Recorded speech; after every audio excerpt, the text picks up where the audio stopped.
Welcome to the Power of Pleasure podcast. I'm your host, L'Oreal, and I'm on a mission to help you embrace pleasure as a lifestyle. This show is a love letter to all the pleasure life has to offer. And each week, I'll be chatting with friends, loved ones, peers, and people I admire about all things pleasure. Through these conversations, I'm giving you the best tools, resources, and tips to help you create a life that is ooey gooey juicy good, one shift at a time. So buckle up and let's get ready for this week's episode.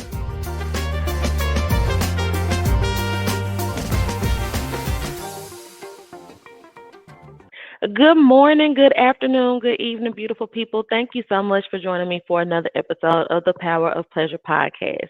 Today, we are talking to the goddess herself, Miss Honibee, and we're going to be getting into all the things. And the reason why I wanted to have Miss Honibee on the show is because she is really one of the few people that I have talked to in my life that are about what they say. Like if she says she don't give a fuck, she don't give a fuck, and her actions align with it.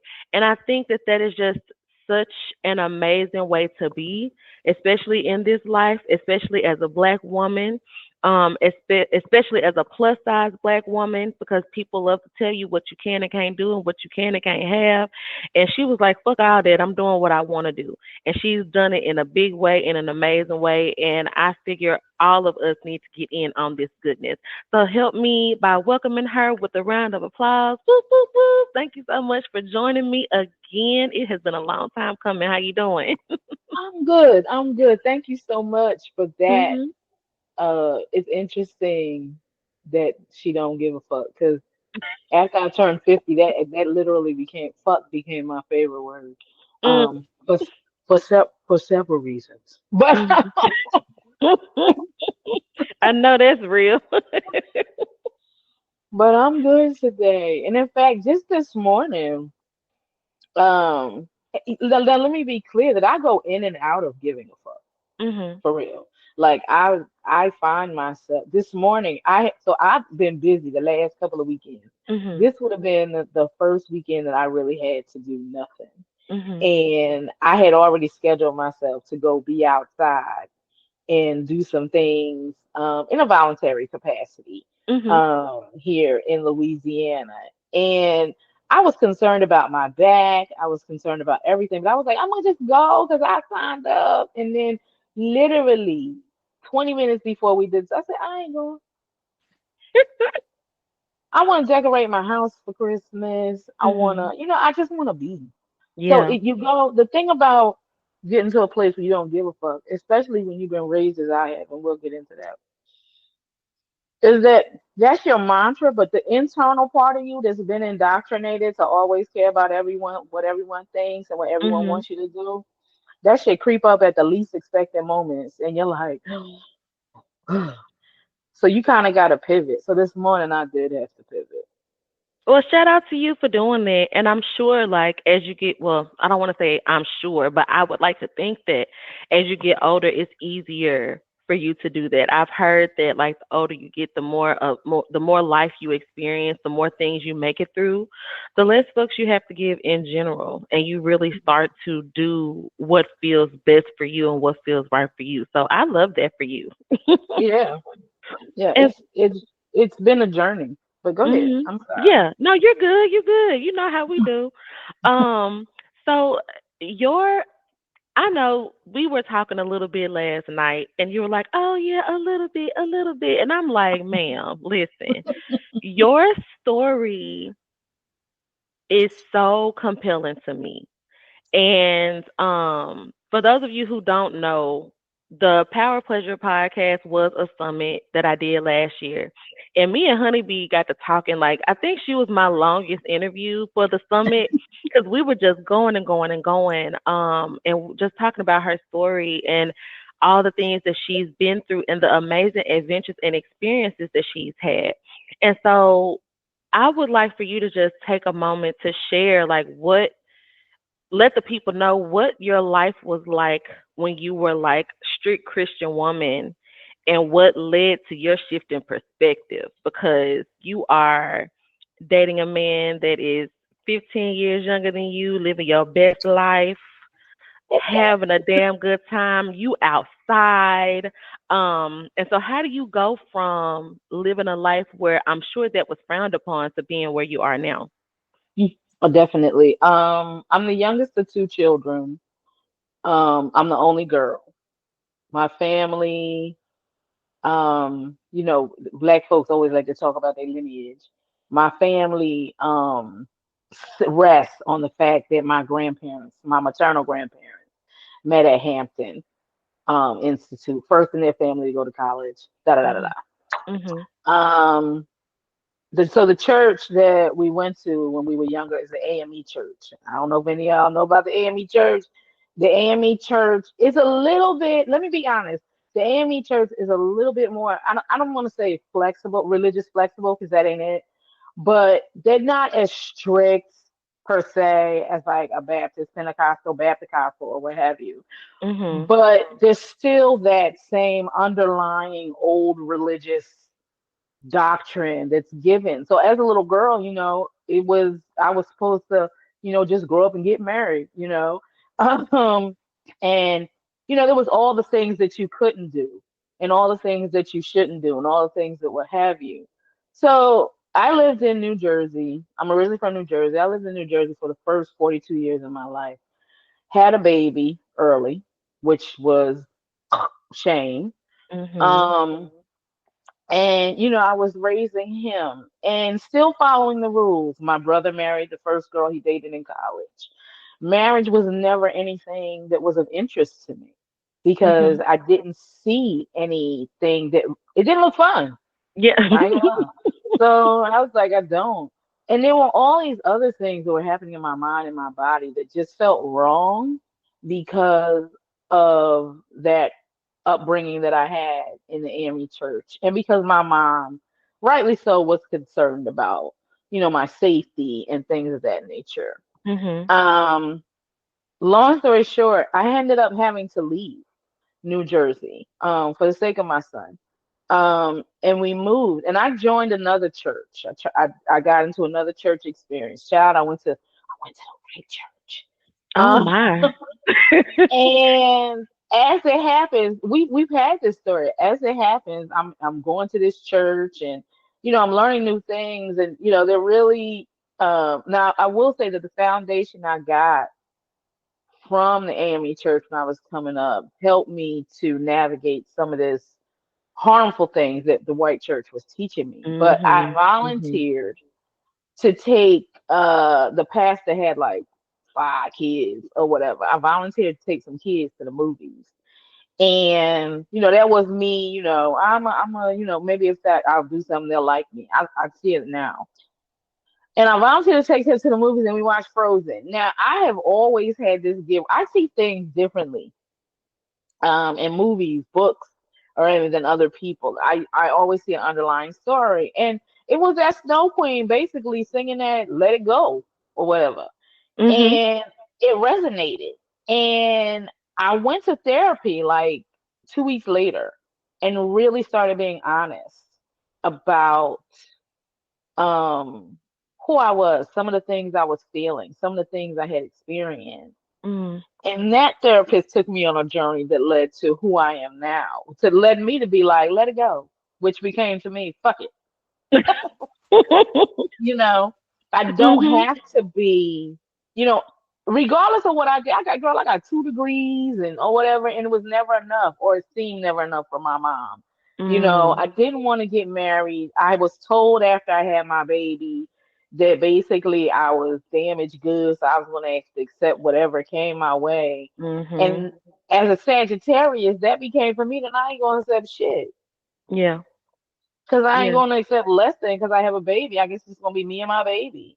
Mhm. Um, so that basically is what it was. It was when I got away from what I knew Mm. that something new could form in my brain. And my family don't like it to this day. Girl, they think I'm crazy.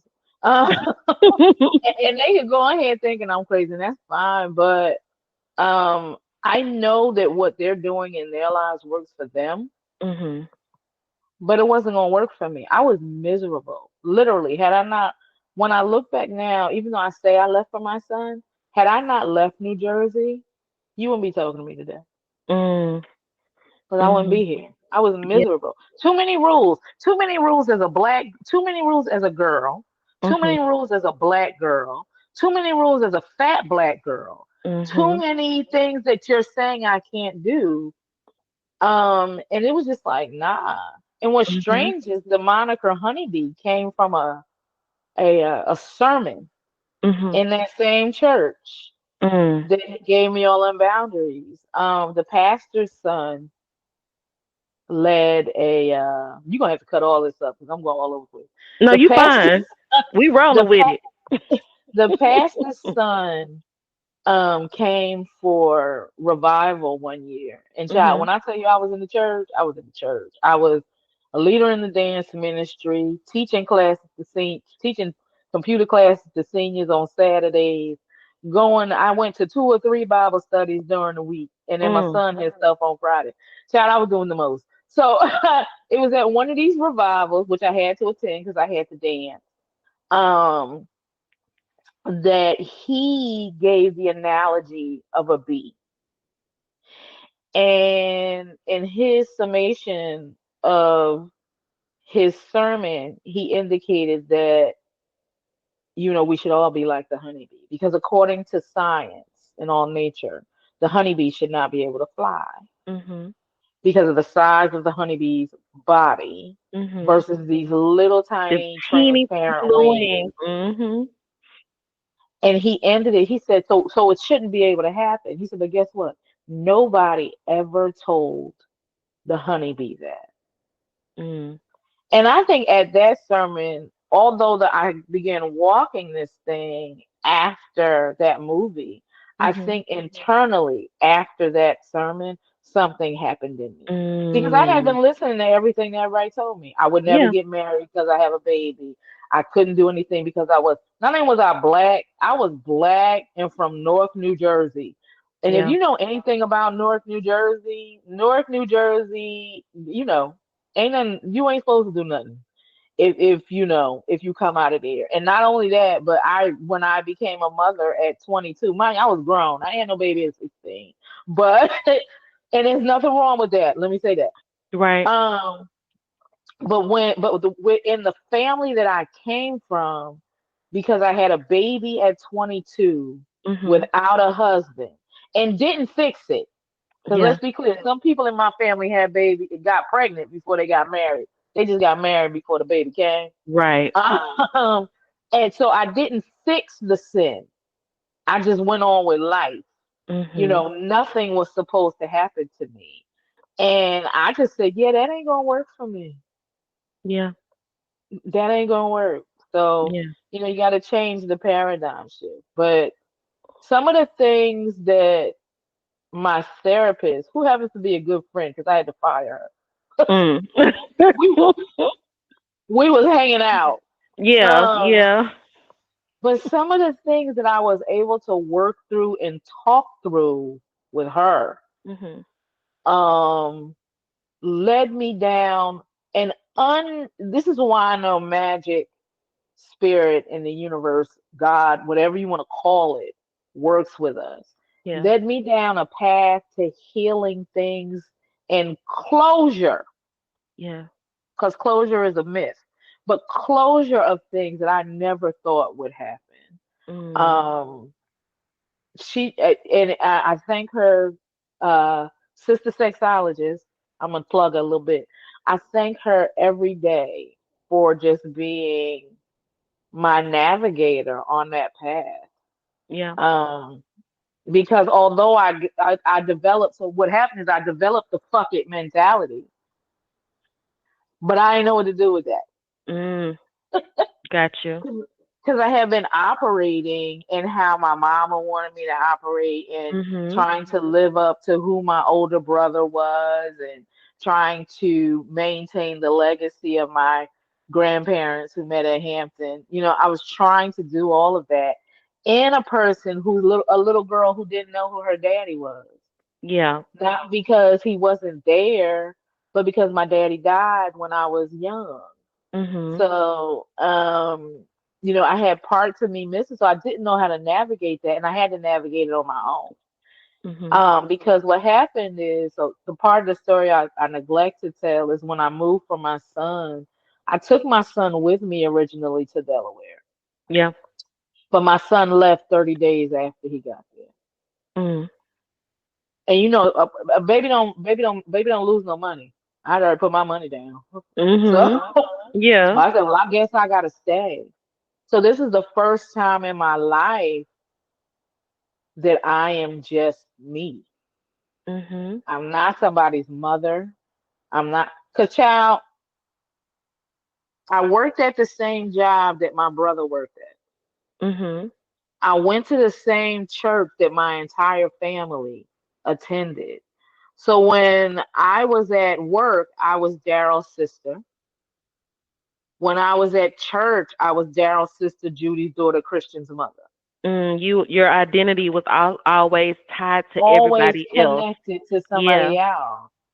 And when I moved to Delaware and my son left, everything I did after that was just Tracy.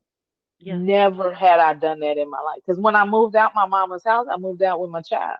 Mhm. So here I am, 42, 43 years old, heartbroken. Because let's be clear that I also left New Jersey because I let somebody get too close. And I was out and my face was on the floor because he embarrassed me because as men do. Yeah.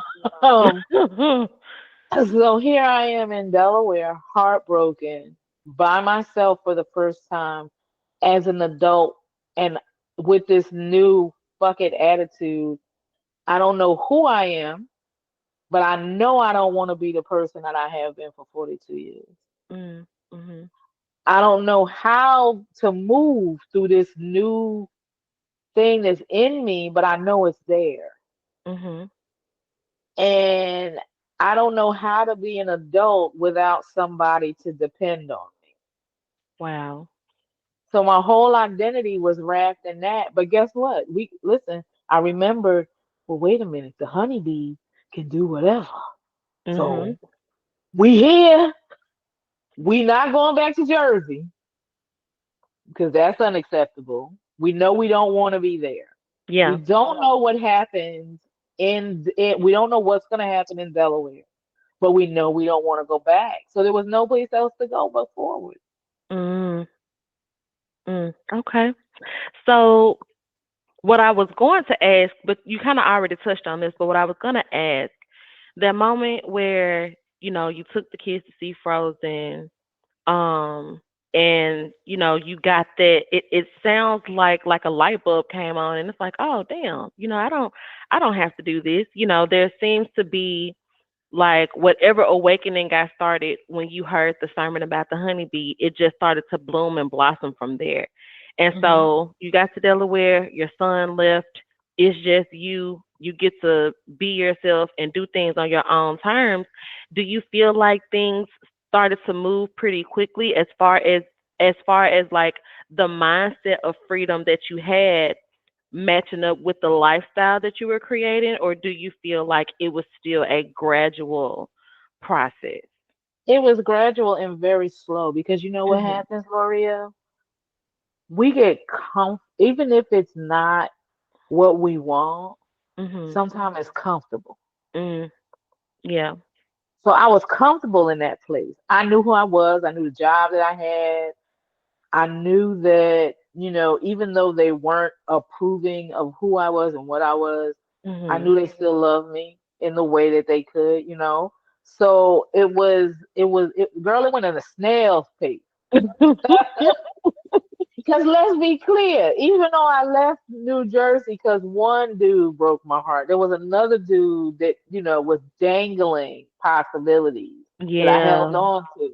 So I Mhm. spent a year and a half, and I'm gonna tell you when it really happened. I spent a year and a half in Delaware, um, celibate, not Mhm. dating, not going outside, because I'm waiting for the dude in New York to figure out what he want to do. right? Yeah. Mhm. So it just so happens that again at this church was pivotal in a lot of ways. At this Mhm. church, this woman had said that she had never been to the Bahamas. Now I had traveled. Now listen, I had traveled by myself Mhm. before it was the thing to do. Yeah.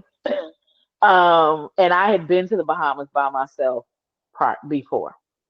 So this woman said she wanted to go to the Bahamas, and I was like, you know me bragging, being braggadocious. I got a timeshare. You know, this is back in the day when money was rolling, Yeah. and I was good. I was a rich white lady. Uh, um, like I got a timeshare. We can fly for this and that and blah blah, and we can get there and we go. And the lady was like, "Oh, okay, I'll do." Because me and her was hanging tough. Me and this lady and roll up to the top like 3 weeks before we were supposed to go because she wanted to take her daughter for her birthday. She wanted to take her daughter to the Bahamas. They had never been. And I was rocking with them because they were like my friends, my Yeah. first friends in Delaware. And so, like 3 weeks before we were set to go, well, I don't know if I'm going to be able to go. Do what? Wow. Right. And again, Tracy don't lose money. I don't pay Mhm. cancellation fees and I ain't losing my points. I gotta go. Mhm. And I end up going to the Bahamas. Girl, let me tell you how bootleg this Bahamas trip was. Oh my goodness. Um, because I couldn't afford because I found I needed to go by myself. It was 3 weeks before. I hadn't bought my plane ticket. I hadn't done nothing like that. And I was living in Delaware. Now when I lived in Jersey, you can get flights anywhere because I go to New York.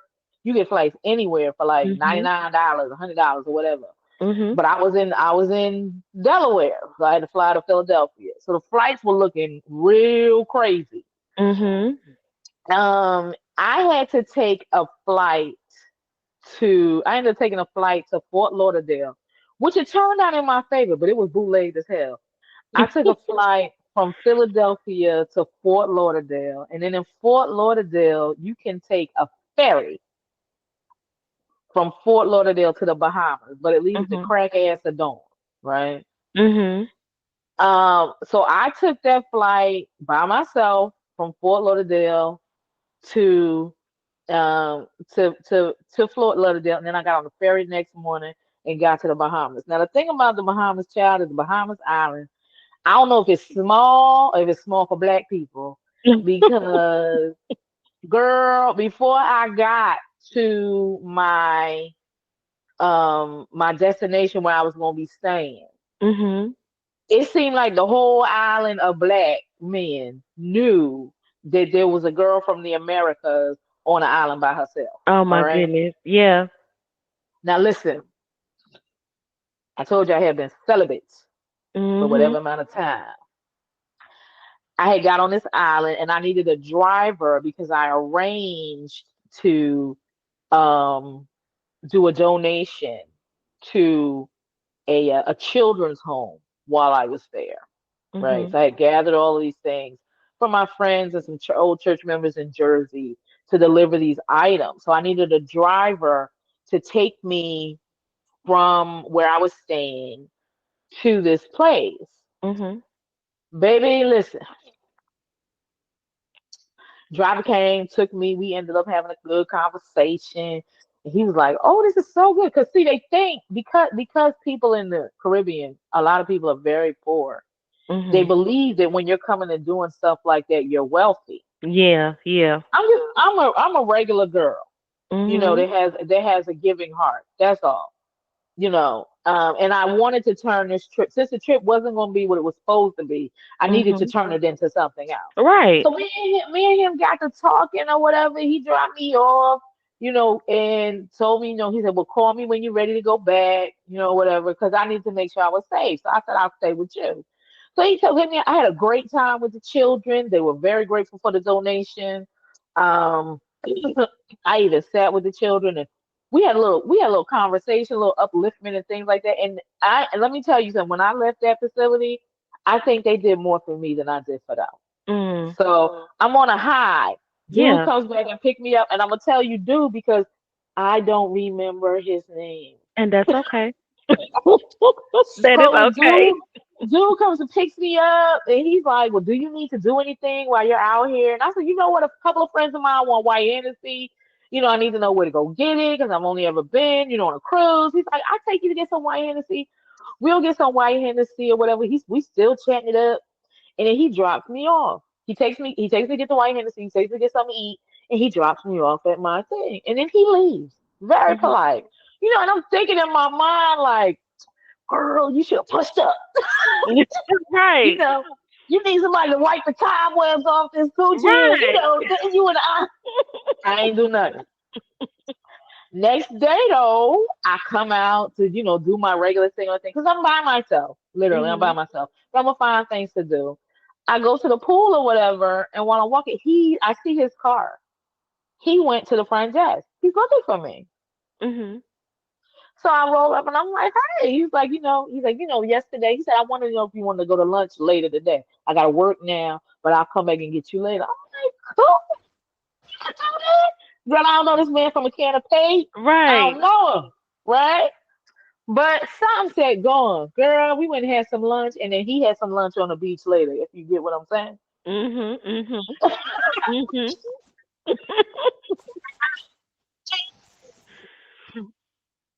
I don't know what happened then, because all my life I had been taught that sex should only happen in a committed relationship, that Yeah. whatever, a marriage. I had already had a baby out of wedlock or whatever, and here I am in the Bahamas Getting freaky on the beach. getting freaky outside on a beach with. I couldn't. Can I tell you? I don't know his name. I don't remember his name, but I remember That's what he did. okay. Right. But Right. but had a great time, and I went back and I was like, hmm. I had that was it was the best time. And I think I came home from there and the journey began. Mhm. Mhm. That fucking journey. That I don't because I was on the island where I girl like the clothes that I had on, I had tummies out, titties free, Mhm. whatever, and I had always been taught, you can't wear your tummy out because of that. You gotta you gotta wear a bra all the time because what. But I just came home with a new sense of freedom, probably because I had let somebody fuck me on the beach that I ain't know. Yeah. Uh, Yeah. and I think that's when before the Bahamas, it was like at a snail's pace. Yeah. I was kind of doing things. But after the Bahamas, I think I was just like, yeah. Can't nobody tell me what to do. Mhm. I love that. You out here living people's fantasies, having a whole how Stella got the groove back moment. But I think, outside of that, right, for the listeners, even if you're not able to have that kind of a moment, I believe the takeaway from that is do something that you may not have done or just follow through with the promises that you make to yourself and Yeah. be open to what can come from that. The other thing is listen to yourself. Yeah. Because every logical thing in my mind would never have gone anywhere with that man. Right, Would have right. canceled the trip before I went. Wouldn't have leaned into life and or what I know now is play in that day. Mhm. But something inside of me said it'll be okay. Mhm. When I tell people that story, and I said, that man could have skinned me and wore me as a dress, and nobody would have even known I was missing. Mhm. Yeah. But it turned out okay. The other caveat is I left that man on Bahama Island. Right. Now Stella made the mistake Yeah. of bringing Yeah. that fool home. That's that's a whole other situation. I'm not saying go get locked in, but live a little. Live a little Live bit. a little, and enjoy it. And it doesn't even have to be. I think the other thing is it doesn't even have to be that type of thing because I Right. think what I thought was when that internal uh decision happened that it had to be something big a huge. Yeah. It doesn't have to be. It doesn't have to be that you fly to the Bahamas and meet some random driver and have sex on the beach. No, Mm. it can be something simple as today. I signed up to be Yeah. whatever, and I decided, yeah, I'd rather take care of me today. And that's what it is. It's not even about doing something in my house or whatever. It's about the fact that I thought about all of the things that I would have to tell these people when I got there. Mhm. And I would have to tell them, I need to sit down, I need to do this, I need to do that, I need to whatever. So not only would that have put me in a place where I might have been uncomfortable, but it also puts the onus on these people that are supposed to be doing something else Mhm. to take care of me. Yeah. And the Yeah. only person, what I do know is the only person that I can 100% depend on to take care of me is me. Yes. So me Yeah. saying no, I'm not gonna go to that today was about me taking care of me. Some people Right. might say it's selfish, and guess what? That's okay. It is. It is. And another thing I appreciate you sharing, another reason why I appreciate you sharing that story is like if you notice if like listeners, if y'all notice, not one time did she romanticize what was happening between her and this other person. She just let herself be present in the moment.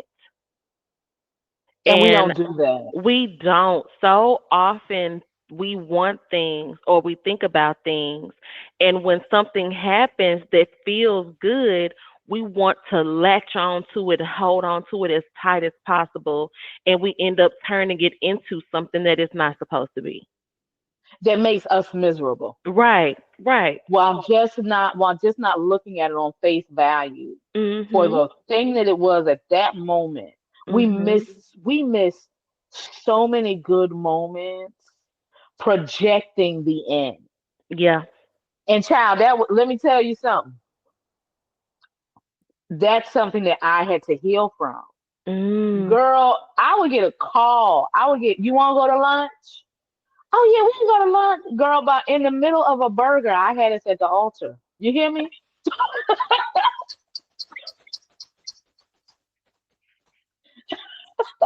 In the middle of a burger. I can't get through the lunch without Right. projecting what I see is this is what's gonna happen. This is what's gonna be. And again, you know where that comes from? That comes from church. I ain't gonna Yeah. lie. Let me tell you because this story feeds right into that thing. Yeah. There was this man. So I'm at the church, doing dance ministry, doing whatever. And my church, the church that I attended, was like a site for ministers who are just coming out of school to be educated. The pastor who we sat under was amazing, and so he was like a trainer of preachers. So they would come to our church for training and feeding or whatever. So there was a girl one Sunday. This man came to church, 6'5", bald head, light skin, all of the things, Mhm. right? Mhm. And it was like, girl, we in church, we crying and we sweating from the thing, but that ain't the only reason why we wet. Okay, hello and good night. So, so this man came in, and a lot of us were single. Let's be clear. And a friend, and these are the things you gotta watch your girlfriend sometimes. You gotta listen to them Yeah. half the time, not all the Yeah. time. A friend was like, "Look at him! I think God sent him here for you." Lord. Okay. Keep going. Now, I had already had a situation going on, let me say, at that Mhm. time. Another 6'5", because that's how I like them. But he wasn't in the church. But I said, this one is in the church, whatever. So I began to manipulate Yeah. opportunities to be in his Yeah. prayer. I'm not going to ask you. I'm still a girl. As Mhm. liberated as I am never going to ask you to be with me, get with me, Yeah. nothing. I'm just going to manipulate situations where I'm in your presence. So I was doing that, and so were a lot of other people. Me and him though became friendly. right? Because I whatever it is, men always like you so easy to talk to. So me and him became friendly. Girl, listen, that man was a plum fool. You hear me? Oh, yeah. I can Couldn't believe keep it. a couldn't keep a job. Mm. Lived with his mama. So basically, the ministering thing was his new hustle. Let's be Mm. clear. Mhm. But I remained friends with him, and it got so to the point that somebody else who was a familial connection had me called on the carpet because God had actually sent him there for her. Yeah, not Mm. me. And Mm. I was like, girl, you can help him because he's a fool. Right. Like he's my friend, and that's all it will ever be. But these are the things that we do to ourselves. Yeah. You know, Yeah. we project the end. So in this instance, here I am sitting in church, over 30. So when we over 30, we automatically somebody has said there's a biological. I'd already had a baby, knew I didn't want another one, but there's a Right. clock ticking for us. So you got to do the right things so you can get coupled. So here I am in church, over 30. This man 6'5", who looks like he could be something, Mhm. is there. Good girlfriend tells me God sent him for me. Your girl's always got your back. So maybe she knew. Mhm. And she was a little bit more church than I was. Yeah. So, maybe she know what she's talking about. So, and I'm doing these things. And not only was this man not meant, because I'm not friends with him today. Not only was this man not meant to be with me, but I was not meant to be with him or anybody else there. Yeah. Because none of it was good for me. Yeah. But had I just followed what the church and what other people said, it would be disastrous. But that's what Mhm. we do Yeah. instead of just looking at it for what it was. So me and him had a good friendship for a long time, and that's all it was supposed to be for that season. So to those watching, sometimes when you have these aha moments and these connections, let it enjoy the moments. Mhm. Whatever is going to happen in the end is going to happen. Mhm. And I think that's the biggest lesson I've learned in my current relationship is that I did not, first of all, I did not seek him out. Honey, the young one came to me. Mhm. I So remember. so I did not seek him out. I did not tell him what to do because that's another thing we do because they drill into us that you got to tell a man how to treat you. You don't. A man knows what to do. Yeah. Um, and I've just been enjoying the moments. And now I had again my girlfriends. I love them, but what's y'all title? What's y'all this? Mhm. Why are you so concerned? You more Right. concerned about this than I am, Mhm. right? Mhm. And it's just I'm enjoying. I'm literally living at a place now at 55 where I am enjoying the moments of my life, not worrying about how it will end, because Mm. that's how often we do. And me doing that has it's alleviated so much. Now I Mhm. met this guy. It's going to transition. It's probably one of your questions. So this is going to transition. I met this guy on there's a wonderful site for one thing that my therapist, who's my good friend for, we went to this like meeting of black folks to talk about alternate relationship styles, intimacy styles. Mhm. And I was introduced to BDSM, which I didn't think black folks did. I ain't gonna lie. I thought that was Mhm. white folks shit. I Yeah. didn't know that. Yeah. And then because of the person that I am, the nerd that I am, I began to research.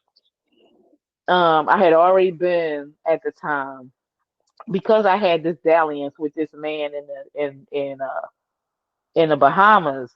I said, you know what? I miss sex. I know what the Bible says. I know what these people say, but I want to fuck. Right. So I need to fuck. So I had always been intrigued. When I was little, listen, when I was little, my porn intrigued me. And now we didn't have the access that we have now to it, but I always heard the term swinger. So I had a, so Mhm. because I said I'm a logical Sagittarius before anything else. I said I want to fuck. I don't know if I want to get in a relationship, and I need it to be safe. Let's become a swinger. Mhm. So I did that. So I had already been doing that, which is how I got my heart broke. Mhm. But I had already been doing that. So when we went into this thing, and they were talking about BDSM, they were talking about swinging, which they all now term under this lifestyle term. I don't know when that came up, but that's what they, Mhm. all of it is under that umbrella now. Yeah. So we're at this place. So I found out about this site called FetLife, right? Mhm. Mhm. I had been on it for a while, but not really, doing whatever because I'm dangling between life. But I got down here. The again, I'm dragging life because when I first moved to Louisiana, I was waiting for the same dude that I was waiting for to act right in Delaware. I was waiting for him to come to Louisiana. He never came. So I spent again, we go to the celibacy cycle. Mhm. I Mhm. spent like almost a year waiting for him to decide to come here to, because that is who I'm supposed to be with, because he's real good on paper. And he never came. So I tapped into Fat Life one night, and I think I wrote a note that says something like, I'm new to the area and I'm looking for friends, lovers, and others. Right. And now that got a whole because there's a picture of my ass on FetLife. Now, y'all, I don't have a big ass. I don't. But it's a nice ass. It's all right. So, so of course that sent a flurry of people to my inbox talking all kinds of shit. And I got one that was just like, I think it says something like simple, just like, hi, I want to get to know you better, or something like that. We started a conversation with me and this young man. And that turned into um what we have now. And he didn't say he was a dom. He said he was a sensual sadist. Now, and for me, I'm not trying. Now, there are several levels to BDSM. Yes, there are. I'm not trying to get hurt. Right. I'm not trying to get no whelps. Mhm. I'm not don't You're come not in trying here to get trying beat. to I'm not trying to get beat. Don't degrade me. We're not doing any of Mhm. that. But Mhm. I have learned that I enjoy having my senses, all five of my senses, titillated in some type of way. So I was like, all right, so me and him had some conversations, and we was just talking back and forth or whatever, because I was really not trying to talk to somebody who was 38 and I'm 50, Mhm. whatever. I remember. Um, and but the conversations were good and they weren't heavily sexual, unlike the 62-year-old man that DM'd me Just and then nasty. FaceTime me butt ass naked. Mhm. Mhm. Uh, so me and him met up, and girl, at a Mexican restaurant, very nondescript. Me and him met up, and he stood up at the table when I was walking in. First of all, L'Oreal, I never experienced that before. Uh-huh. So there was a certain politeness in that and a chivalry in that I never experienced in my life. I Mhm. was like, why he standing up? He already sitting down, but he stood up, took my chair out, helped me in or whatever. And I was like, okay, all right.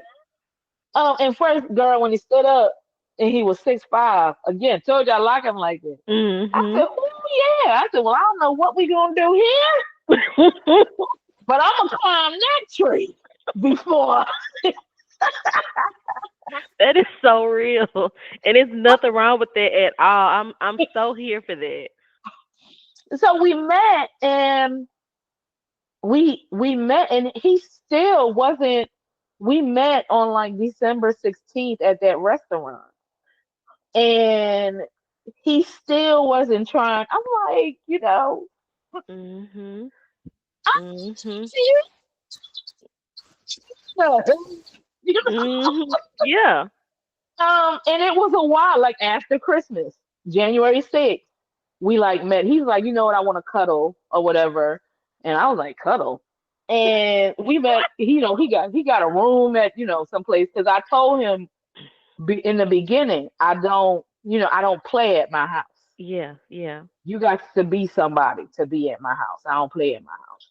So he got a room and we went over to the room. And again, here I sent all my girlfriends his picture, his license, his telephone, Right, as you should. just in Straight case up. I come up missing. And we began a journey together in that night. And that night, girl, I was the initiate. I was like, yeah, I'm not trying to cuddle. Mhm. Like, I mean, take your pants off. Like, I don't know what you thought this was. But after that night, we began a journey that I did not even know I needed in terms of BDSM. Because I am who I am, because I had a baby at 22, because I wanted to defy everything that everybody told me I couldn't do. I'm a very ambitious, hardworking, person. Like I'm a boss, as the girls say, I'm a boss bitch every day. Mhm. I'm running my house because I was a single parent. I'm running my life. Can't nobody tell me nothing. I work in a very white male dominated field, so I gotta be on all the time. And for the first time in my life, because I had done scenes with other people. I had been flogged. I had, done a couple of things with other people. But for the first time in my life, this person created a space where I could let all of that boss bitch offense, because I'm on offense all the time. Yeah. I could let all of that go. And the first time, so his passion is wax play, and I'm down for anything. I guess that's a Sagittarius in me. I'll try anything. But as I told him this. I said everything from the week melted in that wax Mhm. when you put it on me. Mhm. When I'm with you, I don't have to be. I walk in the room all the time. I'm Tracy from North New Jersey, and you're gonna respect me. I don't have to be her. I can just be. I'm Tracy from North New Jersey, and I like to play jacks and do hula hoop and play hopscotch with my friends. Who is the little Tracy? So grown Tracy has to be on a fence all the time. Little Tracy doesn't. So I got to be her with him in any time that I am through that. And it's because of the things that happen. There's a book, The Body Keeps the Score. Everything that you go through, everything that you do happens and stays and retains in your body, right? With this individual, when we have our scenes, when we have our play together, whether it's electro play or wax play, or he's now studying fire play, I'm very afraid. Pray for me. And or just regular impact play with clogs or whatever. Anything that I've gone through, anything that I've felt leaves my body in those sessions. And the fact that somebody who has to be, now we don't use the submissive term because I told them I'm never submissive to anybody. Mhm. But anytime we're in those sessions or anytime we're doing that, even when I talk to them, because it even carries over to our regular vanilla life, right? I can let go of that girl who had to protect little Tracy because that's who that is. You're not gonna people disrespected her. I was bullied as a child. I was Mhm. told what to do as a child. I was unfortunately um, violated as a child. All of that. So all of those things that happened to little Tracy created the big Tracy. That I'm a bad bitch. I'm gonna beat your ass before you beat mine. Mhm. And girl, I Mhm. can't fight. Can I tell you? I can't fight. But, but, but, but I don't have to fight because my mouth does it for me. You know what I'm Mhm. saying? But anytime that wax hits my back or a flog hits my ass or whatever, the thing about it is not that action so much Mhm. as that when all of that happens and those energies leave my body, then I'm embraced, coddled, cuddled by him, by this man, who Mhm. then gives me what little Tracy never got. Mm. Mhm. Mhm. So And that's so, the journey. go Huh? ahead. Go ahead. So that's the journey of me getting, and I'm still at this place where I'm still dangling the sides or whatever, but I've decided that it matters more what I need. And as a mom, as a wife, everything in our lives is about what our kid, our husband, or whatever our family needs. But Mhm. that brings me to the place that I gives to the level of self, I guess what they consider selfishness, but I consider it selfless. Um, where I can choose me Yeah. before anything else. That's beautiful. And I understand being in that space and I understand how healing it can be. And so what I wanted to ask you is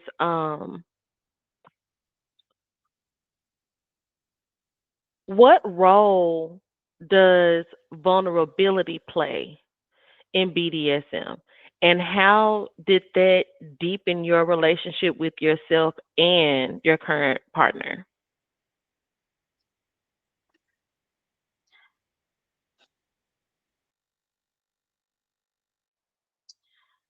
When you think about how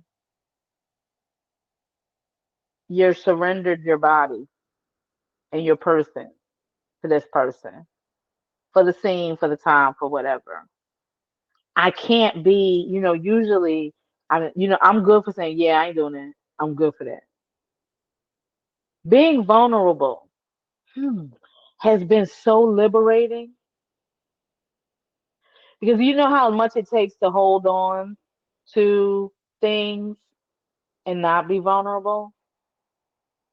Mhm. And you're holding on A to those lot. things for the yeah, and you're holding on to those things out of fear.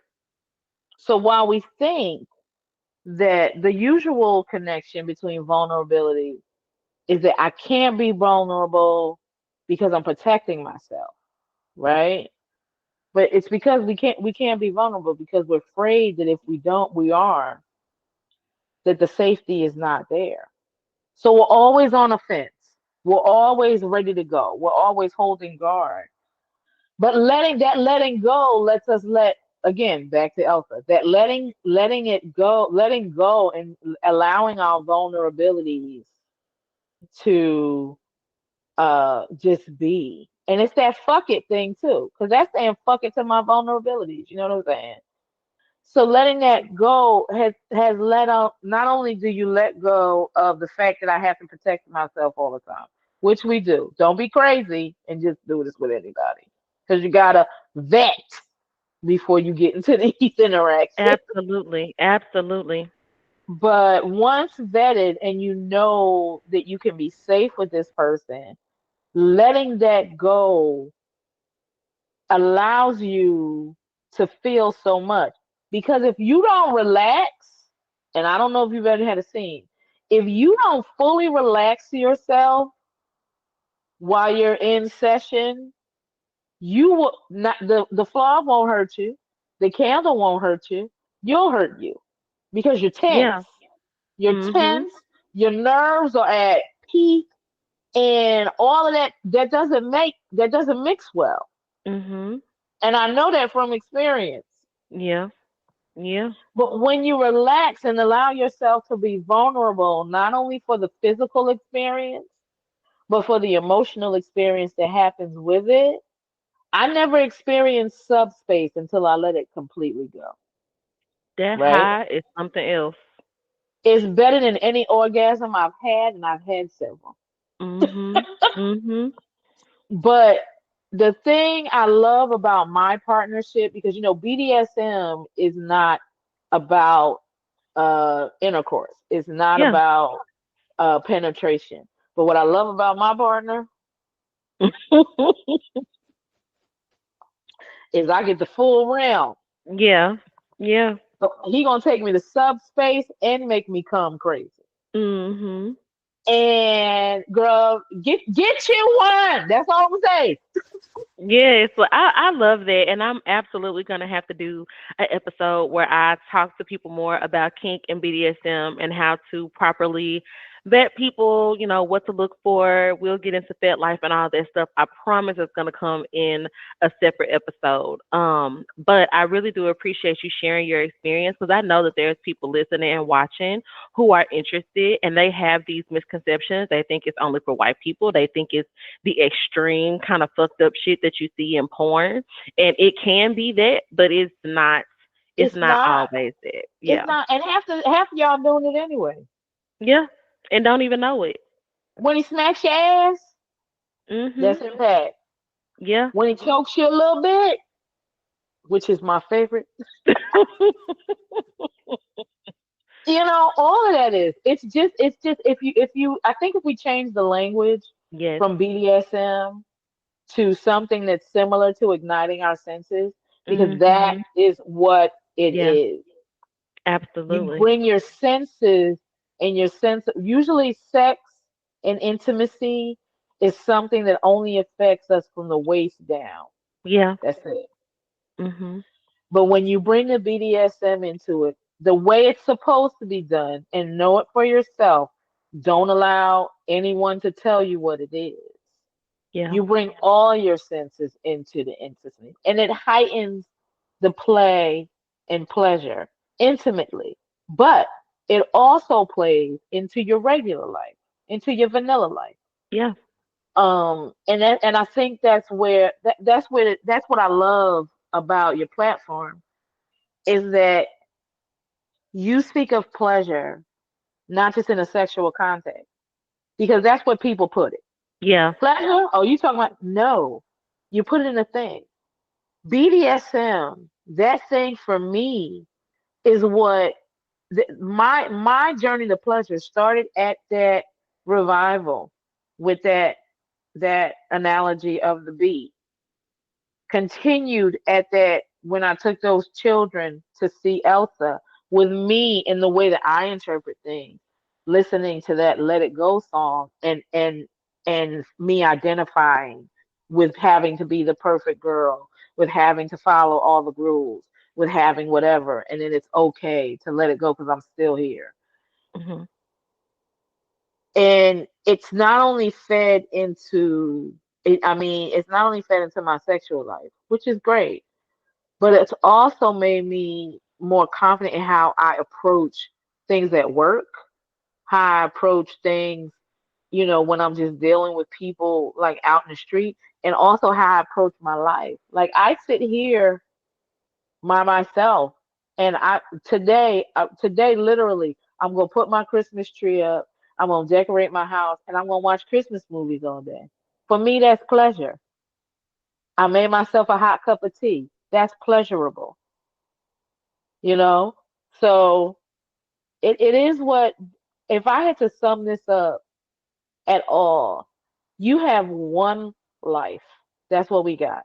And while I may have more years behind me than I have ahead of me, I have the opportunity to make those years what I want them to be, as opposed to fulfilling some plan that somebody who don't even know me put in there for me. And I'm not talking about God, because God has a plan. My pastor used to say that God has a vision for my life greater than anything I could think for myself or anybody else could think of me. And I believe that.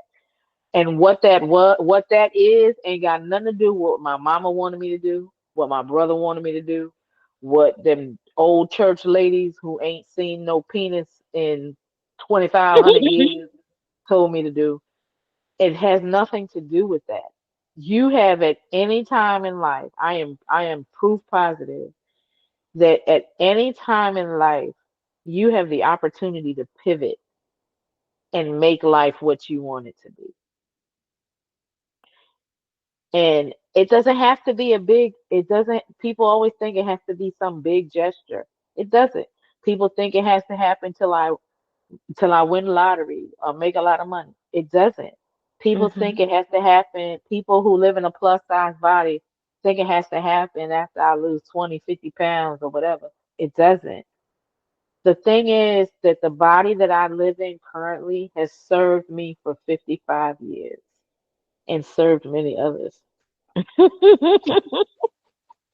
The life that I have lived, I've been able to do all the things that I've been able to do in life with the little money I have. And I've never been rich. I've never been wealthy. I have gotten to a place where I was comfortable, but it's the choices that we made. And who would have thought that I could take a $50 flight to Fort Lauderdale and then catch a $30 ferry? Nobody would ever think that. And I call it bootleg, but that is a way that you make your life what you want it to be within your means. Mhm. You know what I'm saying? Mhm. So any day you can make a pivot and change your mind about what it is. I have friends who to this day love to tell me, I would never date a man 15 years younger than me. Well, that's why you're not. Right. And is anybody 15 years younger than you trying to holler? No. So what are you saying? Right. Mhm. So life, life as we're living it and as you're living it right now can change at any moment based on your decision. Absolutely.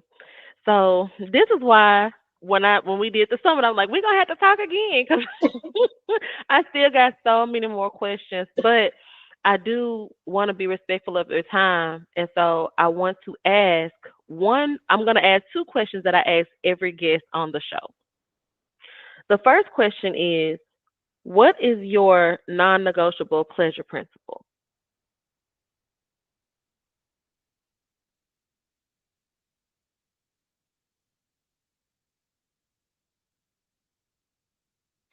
You have to give me the opportunity to give as good as I'm receiving.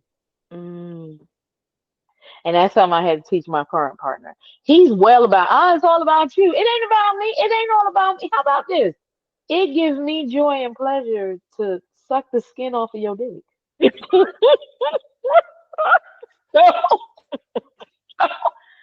I want to do that because sometimes sometimes some men because men don't know how to think about pleasure. They really don't. They mm-mm. think like, oh, well, as long as I'm giving her all I need and blah blah blah, I want to do something for you. That ain't got Yeah. to do with me. That ain't got to do with me cooking you, frying you some chicken or doing Mhm. whatever, whatever. I want to do something for you too. So for me, it has to be that I have to be given the opportunity. For me, pleasure has to be reciprocal. I need Yeah. to be able to give as good as I'm getting back, and it needs to be safe. I love Period. that. Mhm. Okay. And the last question that I want to ask is, what does pleasure feel like for you? Freedom. Mm. Mm. I like that. I like Yeah. that a whole lot. Mm-mm-mm. Okay.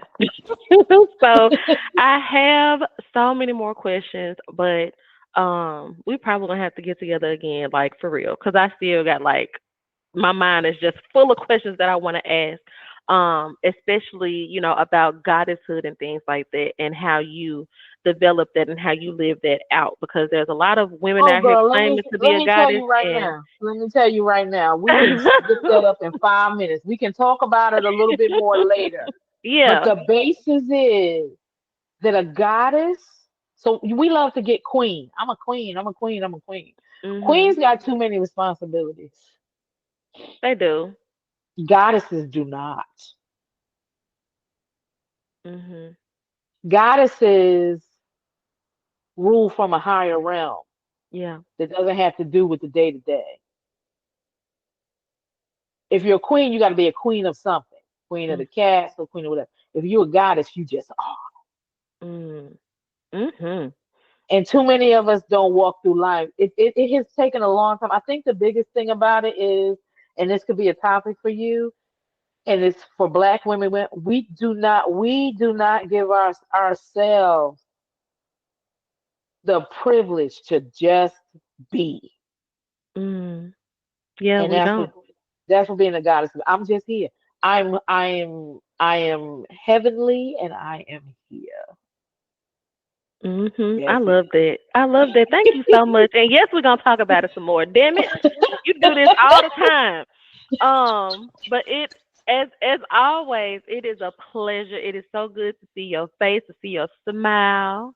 And just be in community with you is everything. So thank you so much for taking the time to share with me and all of the audience members here today. Well, thank you for having me. Mwah! Now y'all go do something today that's just for you. Yes, please do Fuck it. them kids, fuck them kids, and fuck that man or woman, whoever your partner is. Y'all heard what she said. Get out there and go do it. All right now.